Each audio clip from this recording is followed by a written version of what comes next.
Hi, I'm Rick Wollum. I'm here at the Federation of Fly Fishers Livingston Library, and tonight I'd like to tie a little midge larva that I use on the Paradise Valley Spring Creeks, which are right down the road. And I start out with a Tiemco 200R hook, and I'm going to tie it in a size 20. 20s and 22s work very well. I'm going to start by attaching the thread right at the eye. I'm going to make just 3 short wraps right at the head, trim the thread.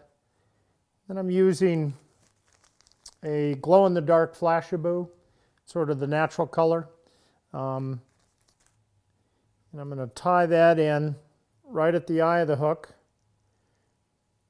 with just a couple of short wraps. And then I sort of pull that material into shape. And I just want to tie it down and then wrap the thread back to the bend of the hook.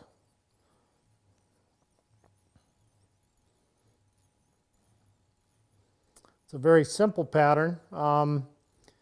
Using this material, I'm using a sort of a yellow 8/0 thread, and I take this material and wrap it back to the bend to where I wrap the thread.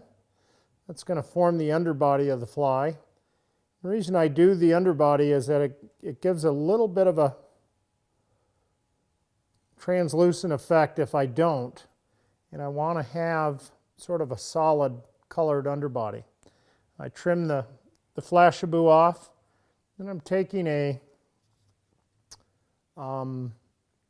tubing. This is ultra tubing. I've tied it, it's in a tan, and I'm just going to trim that off the spool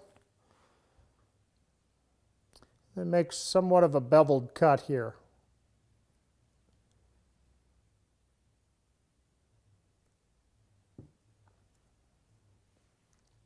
Take a little saliva and get into the tubes just so it'll slip over the hook that much easier. And I'm literally taking this tubing and slipping it onto the tube, or slipping it onto the hook shank over the material that I've already tied in.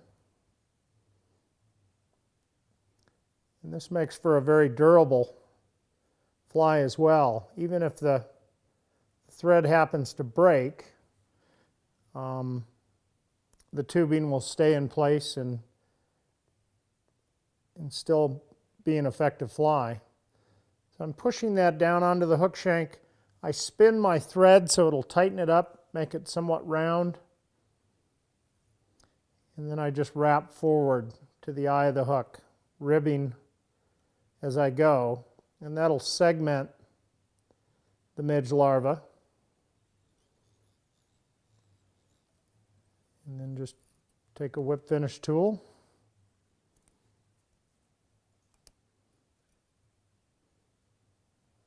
and wrap a small head on.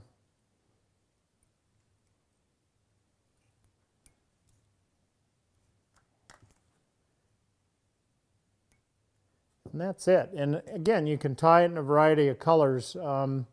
Red to imitate a bloodworm, olive, gray, and here on the Spring Creeks, a cream color or a tan color that works real well to imitate the midges that are in the, hairs. And that's that.